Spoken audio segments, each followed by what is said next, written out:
Mark, this month, the city of Wellington cut its staff from 10 to 7. Now, you might remember back in 2007, the legislature passed sweeping tax changes. Well, one of those changes was a tax exemption for some type of mining equipment. Perhaps not a big deal for a larger city, but that income meant a lot to Wellington. A lot of people probably don't recognize the city of Wellington. I feel like people forget about us. A small town of fewer than 2,000, Highway 6 in Carbon County. We're very neglected and forgotten. It's a city that now exudes the fear of the recession and frustration with politicians. I'm mad at the legislature. Mayor Ben Blackburn is up against a financial wall.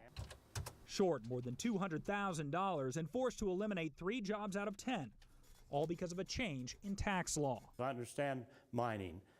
I don't understand them needing a sales tax exemption.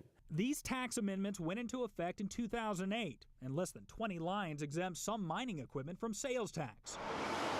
Lawmakers cut off a major source of revenue for Wellington because Joy Mining Machinery is the largest company in town. First Wellington City knew about it as there was no more funds came in. Tax records showed the city brought in 39% less sales tax from 2008 to 2009. Alicia Wilson was the city treasurer, clerk, and covered another office worker during vacation. We don't have a lot of places to draw money from, and this is a big impact for Wellington City. Friday was her last day, and she's not sure where she will go next. There's not a lot of options here. Bert Pulsifer kept the city's old trucks on the road. He was one of 3 people who also took care of sewers, streets, and buildings. Now without a job, he doesn't feel his prospects are great. Who wants a 60-year-old man? Yeah, it is a sales tax. Representative Christine Watkins has a bill that would simply remove the 2-year-old tax exemption. That would mean an estimated $22 million to the state and possibly $10 million to local communities. But Republican leaders say they are not about to add a tax that was eliminated as an economic incentive to bring more mining business to Utah. We all know if there's a fiscal note on a bill, it's done. Wellington has only a handful of businesses like gas stations and small restaurants. Mayor Blackburn says there is no one to fill the budget gap.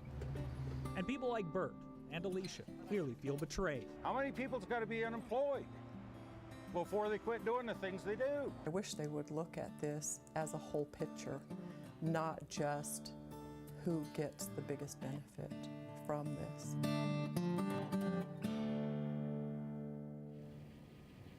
Now, Mayor Blackburn told me tonight that the city is no longer bleeding red ink because of these job cuts. However, they still can't deal with the debt from the first half of the fiscal year, nor can they deal with a loan that they took to do some city improvements.